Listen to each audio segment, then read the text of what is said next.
Hey, what's the name of the mayor? The mayor of Clarksville. What's his name? Is it still Joe Pitts? Because we've got a city mayor and a county mayor. Is he still the mayor? Then who's the new guy with the nice hair? He's the county. Okay, let's talk about the city guy for a second. So Mayor Pitts, I've met him, shook his hand, nice guy, whatever. Okay, let's just say that Friday, 2 days ago, I was sitting here in my office minding my own business, and I get a phone call from very special Mayor Joe Pitts. And let's say he said, Rich, you're a local dignitary, finger quotes, dignitary. You pastor this church, and the church represents some people, and we're going to have a special meal tonight. We're going to have a special dinner. It's kind of by invitation only, and so it's kind of a cool deal. And I, Mayor Joe Pitts, would like to invite you to come, and you and Dana to come and be my guest tonight. And it's kind of a big deal where we have our United States representative and our 2 senators and our governor that's going to be here tonight. And we'd like for you and Dana to come. And actually, we haven't really shared it with anybody, but the President of the United States is going to be with us tonight. No comments. I would have said the same thing 4 years ago. No comments. But the President's going to be here tonight, and you and Dana are invited. We'd love for you to come and sit at the head table. It's kind of a big deal. And we know, Rich, that you are an advocate for 80s culture. So I want to let you know that the entire cast, all the actors from Star Wars are going to be there tonight. So you can come tonight and meet Han Solo and Luke Skywalker, and it's going to be a big deal. We'd like for you to come. And actually, not just Star Wars, but the Goonies. All the Goonies are going to be there because Goonies never die. And all the actors from Young Guns, they're going to be there. It's kind of a big deal. And Breakfast Club, all the Brat Pack, they're going to be there. It's going to be really big. Rich, you and Dana need to come. And I know you're kind of a sports fan, and I know you grew up in Ohio because Mayor Joe Pitts knows all these things about me. And I know you grew up in Ohio, and your very first big time sports team was the Cincinnati Reds, the big red machine of the late 70s. And so Johnny Bench and Pete Rose and Joe Morgan and George Foster, they're all going to be with us tonight. Davey Concepcion is going to be with us tonight. And we'd love to invite you and Dana to come. And I remember, Rich, that in 1990, you stood in line at Ticketmaster all day and missed classes so you could get tickets to go and see the 1990-91 Chicago Bulls, the year they won their first championship. And you sat up in the second balcony at the old Chicago Stadium and looked down on a teeny tiny little Michael Jordan, and you got to see him play. Michael Jordan's going to be there tonight, and he's bringing Scottie Pippen and Magic Johnson and Larry Bird. They're going to be there tonight. And actually, Rich, it gets better. I know that you are Super Bowl Shuffle, Super Bowl 20, big-time fan. And so Jim McMahon and William the Refrigerator Perry and Mike Singletary and Coach Mike Ditka are going to be there tonight. And we'd like for you and Dana to come and be our guest of honor. Did you hear Mike Ditka is going to be there? Okay. And my response Friday in this imaginary conversation, my response would be, nah, we're good. Dana and I had talked last night about maybe getting some burritos from Chipotle and just going home and watching Everybody Loves Raymond. We're good. Appreciate it, but no thanks. How ridiculous of a response when you get the chance to meet Coach Mike Ditka would that be for you to pass that up? See, for us, often today in our culture in 2023, a meal is just kind of a meal. Many are memorable, many not so memorable. Some of them are special occasions, but a meal is really just a meal. 2,000 years ago, in Jesus' day, a meal was almost never just a meal. a meal was in many ways worship.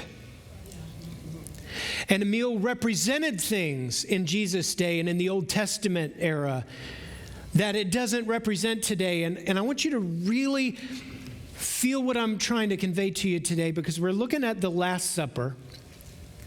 Last week, this week, and the next 2 weeks, as we work our way toward Easter, we're looking at some of the bits of the week leading up to Easter and Easter. And today we're looking at the Last Supper. Many of you are very familiar with the Last Supper, right? Before Jesus goes to the cross on Friday, he shares a meal with his followers.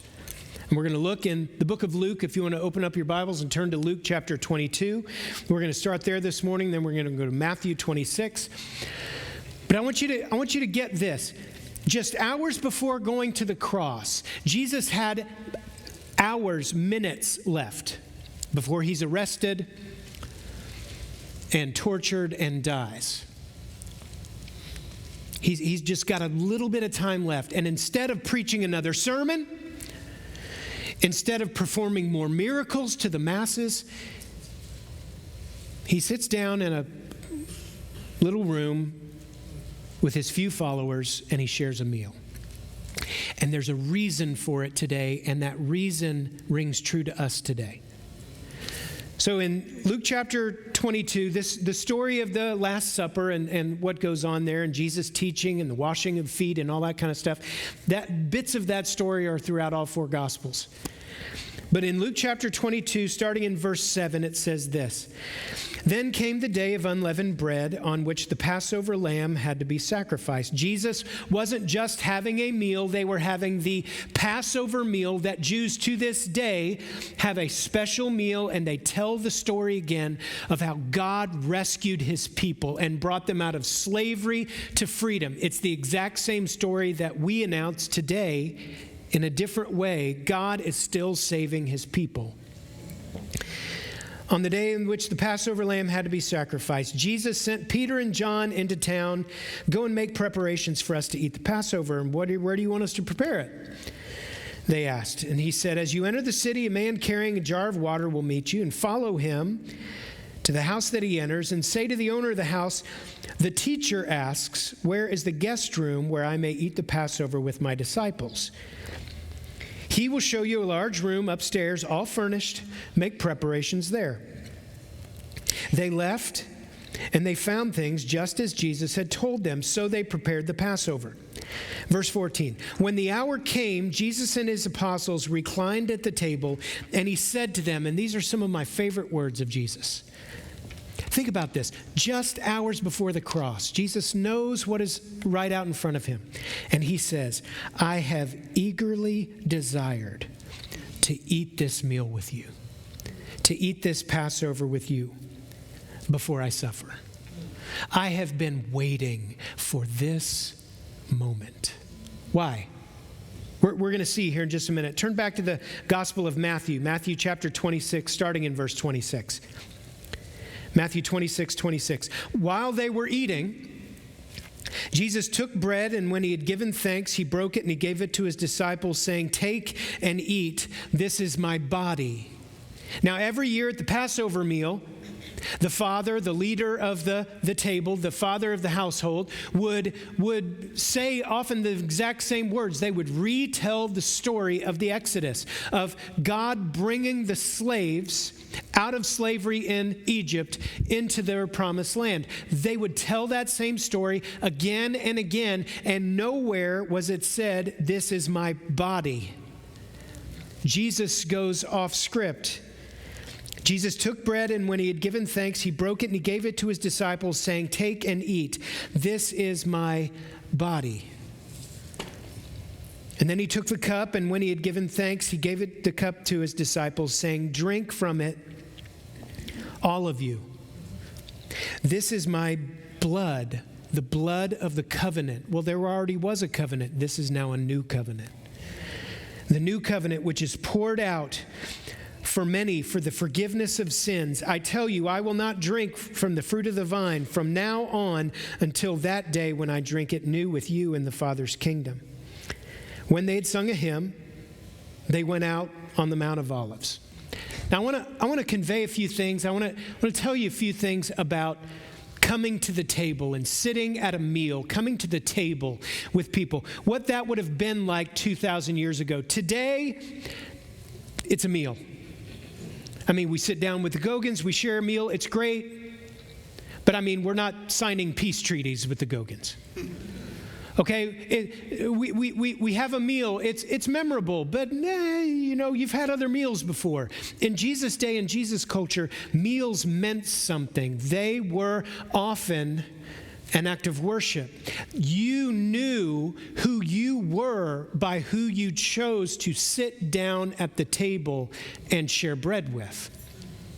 So I want to share with you a few things. I've mentioned her before. I mentioned her back in January, but there's an author named Lois Tverberg, T-V-E-R, Tverberg.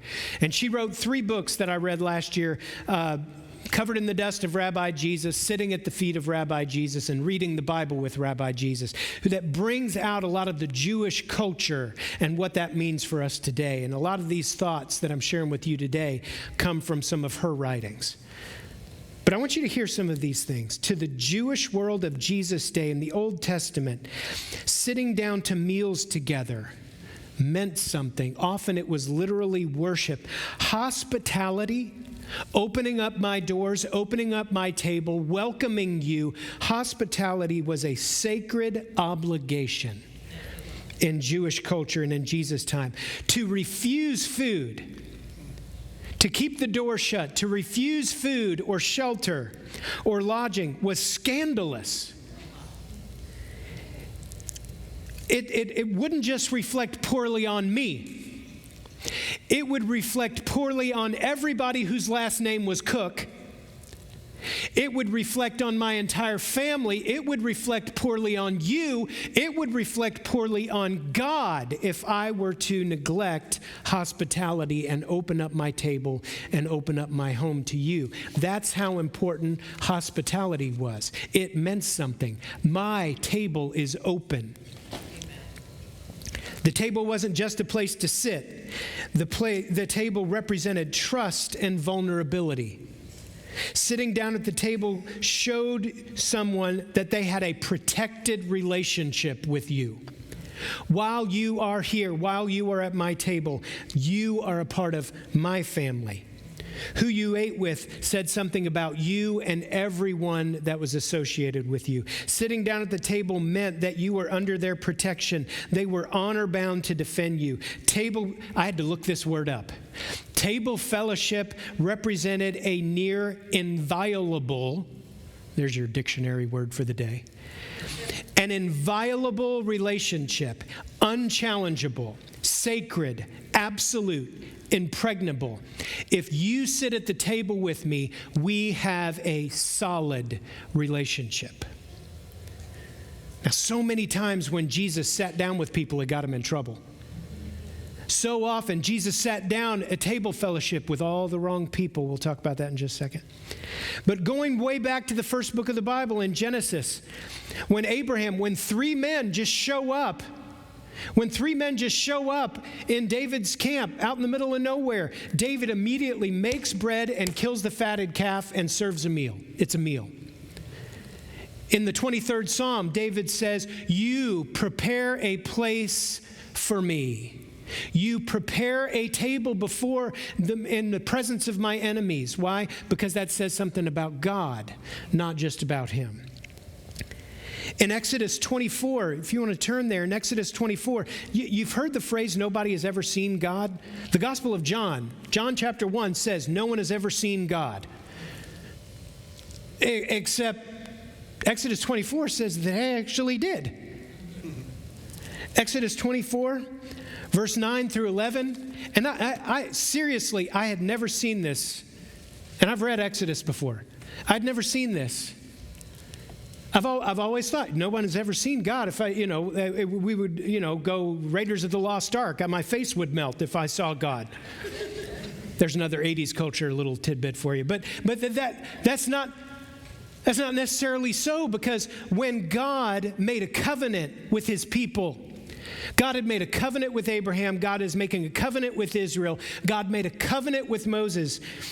And in Exodus chapter 24, verse 9, it says this: Moses and Aaron and Nadab and Abihu and the 70 elders of Israel went up and saw the God of Israel. Thank you, Lord. It gets better. Under his feet was something like pavement made of lapis lazuli, so fancy schmancy, like jeweler grade, whatever he was walking on. But God didn't raise his hand against the leaders of Israel. They saw God. They ate with him. They shared a meal. So when we make a treaty today, when we make promises, we get lawyers involved and we sign documents and we pinky swear and spit shake and we do all the things that drive home our promise. In the ancient day, in the Old Testament, in Jesus' day, you would sit down and you would share a meal, and that relationship was inviolable. There's something else that sitting down to a meal represents. There's a table of reconciliation and peace. Again, in the book of Genesis. Remember Abraham? We talked about Abraham. Abraham had a son named Isaac. Isaac had two sons named Jacob and Esau. Jacob loved Rachel. Do you remember this story? Jacob loved a girl named Rachel, and Rachel was one of two sisters. And daddy in the situation is named Laban. And Jacob goes to Laban and says, I want to marry Rachel. And he says, fine, but you've got to work for me for 7 years. And he thought, and he thought, and he thought, and he thought, and he thought. No, he said, done. I love her so much.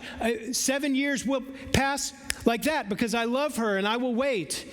And so he works for Laban for 7 years for Laban's daughter Rachel. And then on the wedding night, what does Laban do? He's kind of sketchy.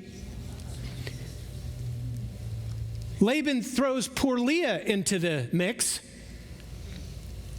And Jacob hasn't married Rachel, he's married Leah. And when Jacob realizes that he's married the wrong sister, he goes to sketchy Laban and says, what's up with that? It's not in the scripture, but that's what it says. Wait, what happened was, and he's married the wrong girl. And Laban, twists his mustache, because that's what all villains do. They twist their mustache, and he goes, yeah, it's our culture. The older girl gets married first. You can have Rachel, you just have to work 7 more years. And so he does, and at the end of 14 years, Jacob's like, I'm out of here. So he gets his people, he gets his wives, he gets his family, he gets on donkeys, and they head out. And Laban's like, my family's gone. And he goes chasing after him. And they have words. And Jacob with his family and Laban, his father-in-law, they are in conflict. And they actually work out peace between them. You can read this story in Genesis 31. But they come to peace and they seal their peace. Before they part, they come to the table. They share a meal together. And that meal said, it's done. If there have been wrongs done, they've been dealt with. And you and I are at peace. And they didn't sign documents. They sat down and they shared a meal. That's what sharing a meal in Jesus' day in the Old Testament would represent. Let me tell you this story. There's a man named Elam. And Elam was a Israeli in Israel. And if you know anything about the modern state in Israel, there's conflict. There's been conflict for a long time, coming down to often Jews and Arabs, Jews and Muslims, Israelis and Palestinians. And there's conflict. There's often armed conflict. There's often bloody conflict to this day. And this Jewish man named Elam is driving through a Palestinian neighborhood in the West Bank. And a boy on a bicycle darts out in front of his car, and Elam honks on his horn, and the boy doesn't hear. And the 13-year-old Palestinian boy is struck by Elam's car and dies. And Elam finds out later that the boy is deaf. He cannot hear. And Elam is struck at his core that he has killed this young man. And so Elam actually wants to reach out to this Palestinian family, to this Arab family. He wants to reach out to them and make things right and seek forgiveness. And a police officer says, and I quote, "Man, you're crazy." The law says to this Israeli man, "You're crazy. You can get into serious trouble going into that neighborhood. You're an Israeli, and those people are Muslim Palestinians on the West Bank. People don't do this because in their culture, according to their tradition, the family would be within their rights to kill Elam as vengeance for their son's death."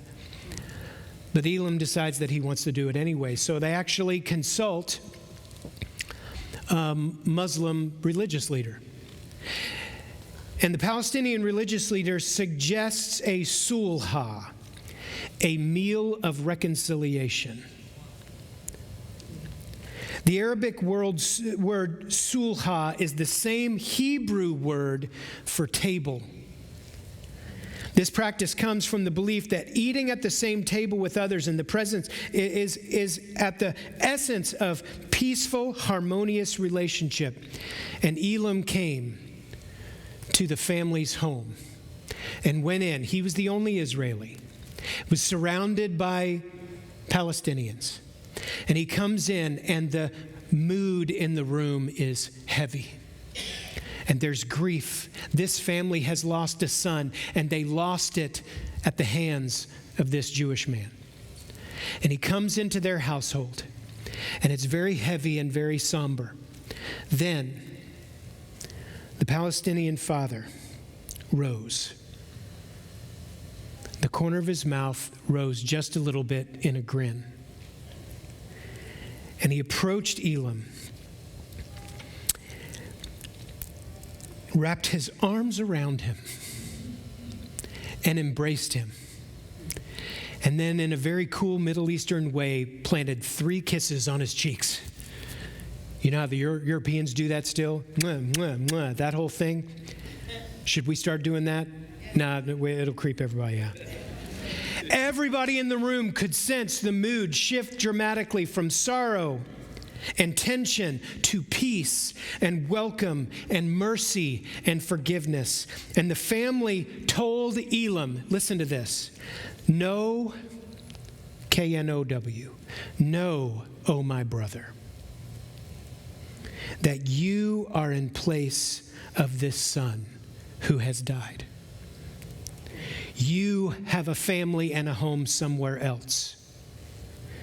But know that here is your second home and second family." And what was that ground on? What was that based on? That was based at the table, sharing a meal. Unbelievable. Except that it is. Jesus told a parable. Oh, he was always talking about eating. He was always talking about the meal. He was talking about specific things that you ate. He talked about the seating arrangements at a feast. Jesus tells a story about a man had 2 sons. And the younger son says, "Dad, give me my inheritance. I am out of here." And unbelievably, the father gives his younger son his inheritance, and he takes off and has a fabulous time until his money runs out. And then homeless and starving, broken and alone, he thinks of the servants at home. They've got a roof over their heads. They have food in their bellies. Sure, they've got to work for it. They're not family members, but they've got it way better than I do. So he starts toward home. And the father, Jesus tells the parable, the father is sitting on his porch, and he's looking down the road. Amen. And he's just waiting. And he sees a speck. And the speck gets a little bit bigger, and the speck gets a little bit bigger, and he can recognize that it's a man, and he's a very dirty man, he's a very raggedy man, and he recognizes as he gets closer and closer and closer, he sees it's his son, and Dad jumps off the porch, hightails it down the gravel driveway, getting dusty, Bougie Jewish men didn't run in that day.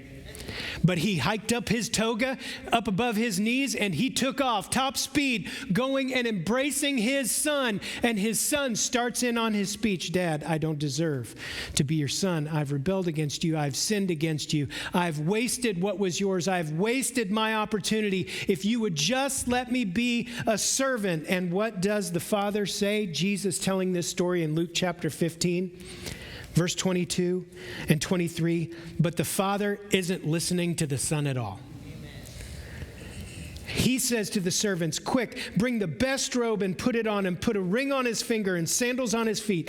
Bring the fatted calf and kill it. Boys, T-bones tonight. Let's have a feast and celebrate.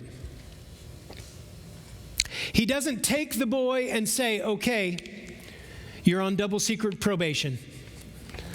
We're going to watch how you do these next few months and see if you're really sorry. He doesn't say, yeah, you can live way out back in a pup tent for the next couple of years, and if you behave, you can come in. He doesn't even welcome the boy home, go and find another servant and beat the stew out of him so he can vent his anger. The father absorbs the loss himself, and he welcomes the son home, and they make the deal of reconciliation and forgiveness and grace and mercy at a meal at the table. Jesus was all the time eating. He ate so often and drank with the wrong people. I don't even know where this comes from, but Joe and I were talking about this the other day, and I went to the back of my book. I've got little sticky notes here to remind me of things.